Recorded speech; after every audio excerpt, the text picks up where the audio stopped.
आता कोण बोलणार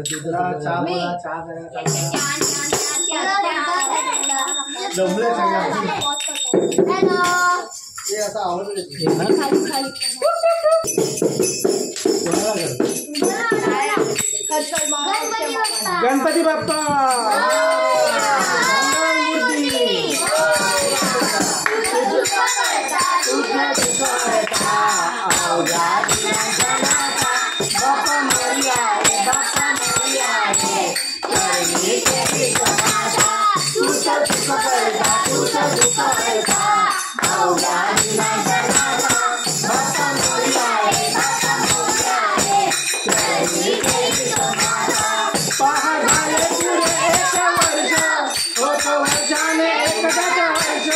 गोडा अन्नाचा होतो रे स्पर्श गावा जाणून हा परामर्श पुऱ्या वर्षाची साऱ्या दुःखाची वाचावी गाथा बापा मोरया रे बापा मोरया रे करणी केली कमाला तुझ करता अवघाची नाचा नाचा बापा मोरया रे करणी केली कमाला पहा आली कशी आज वेळ कसा कशाचा बसावा मेळ गुळा भूताने पोगळी खेळ साधाची केली भेळ कर भक्षण आणि रक्षण तुझं पिता तुझं माता बापा मोरया रे करणी केली कमाता तुझं करता अवघाची नाचा नाचा बापा मोरया रे करणी केली कमाता गावात काढू नको कानाचे केले मोदक लाल गव्हाचे आलो ओळख साऱ्या घराचे दिनेली लखारे तुझाचे केला जाणून गोड मानून यावा आशीर्वाद आता बापा मोरया रे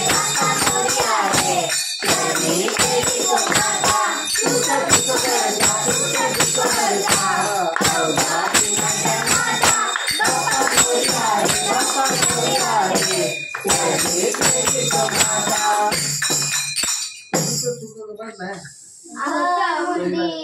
मंगलमूर्ती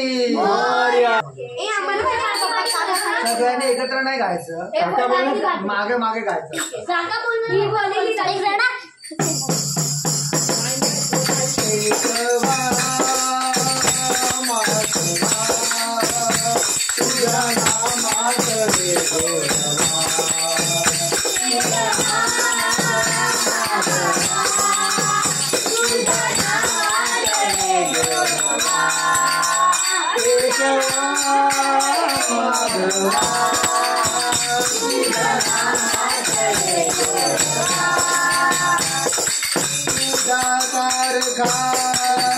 देवा तुला कुणाचा नाही हेवा तुझ्या सारखा तूच देवा तुला कुणाचा नाही हेवा वेळोवेळी संकटातून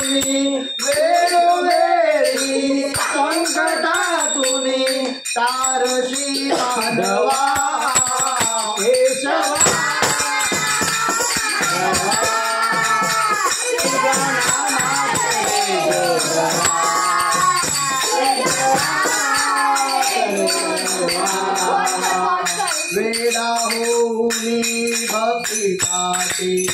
वेडा होऊनी भक्तीसाठी गोपगड्यांसह यमुने काठी वेडा होऊनी भक्तीसाठी गोपगड्यांसह यमुने काठी नंदा घरच्या गाई हातशी गोपुरी यादवा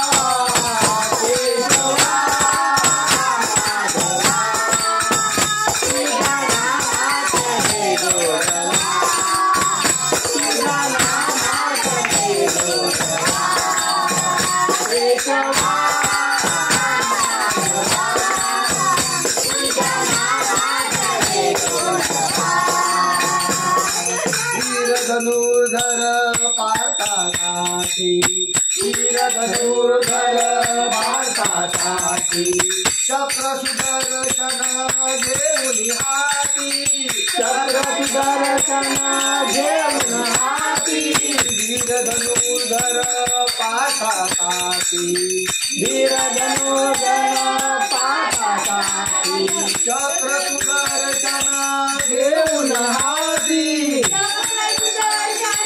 घेऊन हाती रथ हा कुणी पांडवांचा रथ हा कुणी पांडवांचा रथ हा कुणी पांडवांचा रथ हा कुणी पांडवांचा पळवीची कौरवा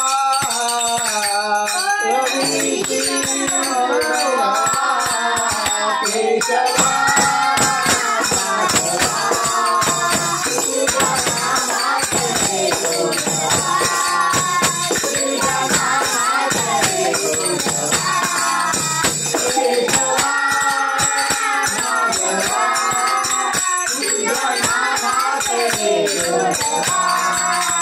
नमस्कार मित्रांनो, माझं नाव अनुष्का. आमच्या घरी गणपती बाप्पा बसलेला आहे. तर आज आपण त्याची गणपती बाप्पाची स्टोरी ऐकून घेऊया.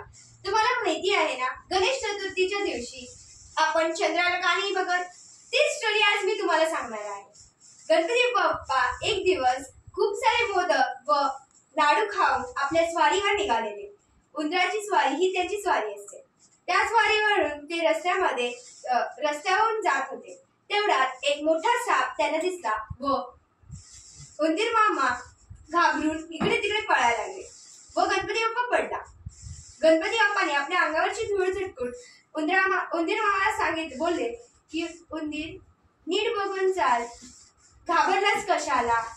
मग त्यात चंद्रमामा हसला व बोलला हा हा हा हा हा हा हा हा, तुम्ही किती खाता, तुमचे वजन आज खूप वाढलेले आहे, कमी खात जा जरा, हा हा हा हा असं चंद्रमामा हसायला लागला. पुढे गणपती बाप्पा चंद्रमामाला बोलला चंद्रा तू माझ्या हसू नको. तरीही चंद्रमामा पुन्हा हसायला लागला व गणपती बाप्पा क्रोधित येऊन चंद्रमामावर कुल्हाडी फेकून त्यांचा प्रकाश व पूर्णपणे शांत झाला व चंद्रमामा पूर्ण आकाशात दिसून यायला लागला. थोड्या वेळाने सगळ्या ब्रह्मदेवांना कळले की आज चंद्रमामा नाही दिसत आहे, तर आज काही ना काहीतरी झालेलं असणार आहे. मग त्यांनी खाली बघितलं की गणपती बाप्पा आज क्रोधित आहेत. म्हणजे गणपती बाप्पांनीच त्या चंद्रमामानेच गणपती बाप्पांची थट्टा केली असेल, म्हणून चंद्रमामा एखाद्या वेळेस शाप दिला. चंद्रमामाला गणपती बाप्पांनी शाप दिला की गणपती बाप्पा तू कोणालाही दिसणार नाही. ज्यांनी कोणी तुला गणेश चतुर्थीच्या दिवशी बघेल त्यांना एक कुठला तरी आरोप लागेल, एकतर चोरीचा आरोप, नाहीतर काही ना काहीतरी बॅड केल्याचा आरोप. दुसरं आहे की गणपती बाप्पा आपला जो आहे त्यांनी मग नाही सगळ्या देवांनी बोललं की तुम्ही हा शाप मागे घ्या, आम्ही चंद्राची समजूत काढू. त्याच प्रकारे सगळ्या देवतांनी चंद्रमामाची शांत केलं, चंद्रमामाला शांत केलं व बोललं की गणपती बाप्पाची माफी मागा.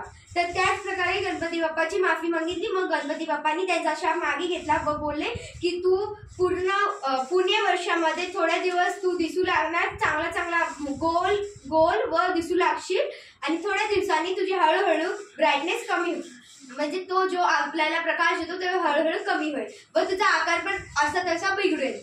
तसंच बोलून ही गणपती बाप्पाची स्टोरी मी संपवते. धन्यवाद. हाय, मी आराध्य आणि आज मी तुम्हाला रेसिपी नाही, आज मी तुम्हाला गोष्ट सांगणार. कशाची? गणपतीच्या मोदकाची. तर चला आपण बोलूया. एक 4-5 वर्षाचं पहिलं एक गजमू नावाचा एक राक्षस असायचा. ते खूप त्रास करायचा माणसांना.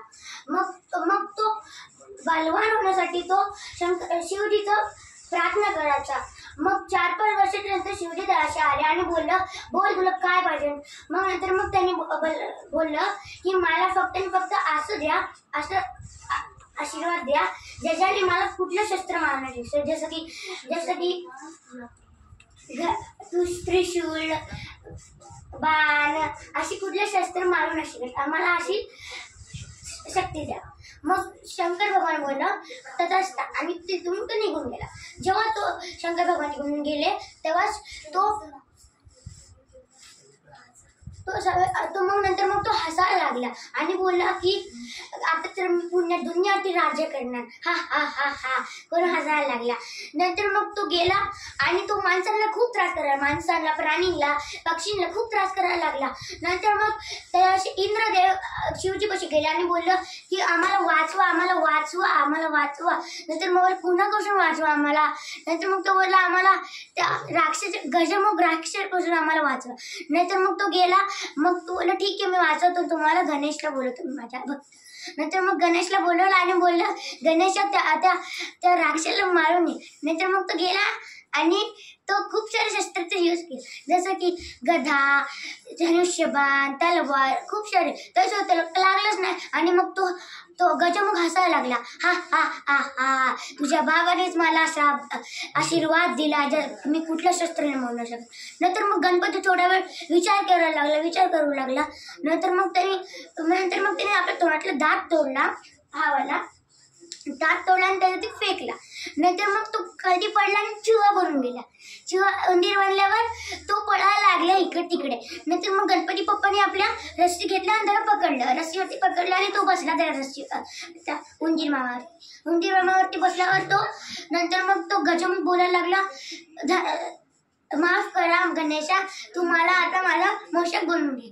नंतर मग गणेश गेला माता पार्वती आणि शिवजीपाशी आणि बोलला हे घ्या मम्मी, बाबा आणि मम्मी आणि मग आई. मग तो गेला आणि मग नंतर मग त्याचे पप्पा आणि बाबा आणि आई बोलायला लागले की तू आज लय मोठं काम केलं, मी तुला आशीर्वाद देतो. या तुला मी आपली गोष्ट खतम. Bye bye. नमस्कार मित्रांनो, मी स्वरा आणि आज मी सांगणार आहे गणपती बद्दल स्टोरी, गणेश जन्माची कथा. एक दिवशी पार्वती माता अंघोळ करत होती. तिने तिच्या मळाने एक पुत्र बनवला आणि या पुत्राचं नाव होतं गणेश. आणि तिने त्याच्यात प्राण दिले. तर या गणेशने म्हटलं की पार्वती माता मी तुमच्यासाठी काय करू शकतो. पार्वतीने बोललं मी आता आंघोळीला चालली आहे, तू आता घरात कोणालाच येऊ नको देऊस, कोणालाही नाही, जोपर्यंत मी येत नाही तोपर्यंत. पार्वती माता आंघोळीला जाते. गणेश भगवान बाहेर उभे राहतात. तेवढ्यात शंकर भगवान येतात आणि म्हणतात मला माझ्या घरात जाऊ दे प्लीज. तर गणेश म्हणतात मी जाऊ नाही देऊ शकत. पार्वती माताने मला सांगितलंय कोणालाही आज जाऊन द्यायचं नाही जोपर्यंत मी येते. शंकर भगवानला माहित नसतं की गणेश त्यांचा मुलगा आहे आणि शंकर भगवानला राग येतो आणि ते त्यांची तलवार काढतात आणि त्यांच्या गळ्यात मारतात आणि शंकर भगवाननी त्यांच्या त्रिशूळने गणेशांची मान कापून टाकतात. तेवढ्यात पार्वती माता येते आणि म्हणते माझ्या पुत्राला तुम्ही काय केलं, मला कसा पण करून तो हवाय. ती पार्वती माता रडायला लागते. थोड्या वेळात शंकर भगवान काय विचार करू लागतात आणि नंदीला बोलतात. नंदीला म्हणाले जंगलाकडे जावा आणि जो पहिलं प्राणी दिसेल त्याची मान कापून आणा. नंदी जेव्हा जंगलाकडे निघतो त्याला पहिला हत्ती दिसतो. तो त्याची मान कापतो आणि शंकर भगवानकडे आणतो. त्यापासून गणपती बाप्पाचे रूप हत्तीच्या रूपात आहे. थँक्यू. नमस्कार, माझं नाव श्रेया युवराज सुरके आणि आमच्या घरी गणपती बसला आहे आणि आज मी गणपतीबद्दल एक गोष्ट सांगणार आहे. गोष्टीचं नाव आहे प्रदक्षिणा माता पिता. एके दिवशी पार्वती माता आणि शंकर भगवान बसले असतात. कार्तिक आणि गणेश खेळत असतात. तुम्हाला तर माहितीच असेल कार्तिक आणि गणेश भाऊ आहे. त्यांचे थोडे भांडण होतात एका छोट्याशा गोष्टीवरून. हे दोघं भांडण मिटवण्यासाठी माता आणि पिताकडे जातात. तेव्हा माता आणि पिता एकामेकांकडे बघून हसतात आणि शंकर भगवान म्हणतात की आपण यांची गंमत करूया. मग ते शंकर भगवान म्हणतात की पूर्ण पृथ्वीची प्रदक्षिणा घालायची आहे. मग कार्तिक धावायला लागतो आणि गणेशाला धक्का मारतो. मग गणेश खाली पडतो आणि कार्तिक धावतो. नंतर मग कार्तिक प्रदक्षिणा मारायला जातो आणि गणेश परत तिकडे उठून उभा राहिला आणि जिकडे माता पार्वती आणि शंकर भगवान होते तिकडे प्रदक्षिणा घालायला लागला. नंतर मग गणेशाने एक प्रदक्षिणा घातला आणि इकडे उभा राहिला. नंतर कार्तिक आला आणि तो बोलतो की मी जिंकलो. तर मग शंकर भगवान बोलतात की कार्तिकला की तू जिंकला. तोपर्यंत गणेशा बोलतात की तुम्हीच माझ्या वर्ल्डात मी तुमची प्रदक्षिणा घातली, मी फर्स्ट विनर.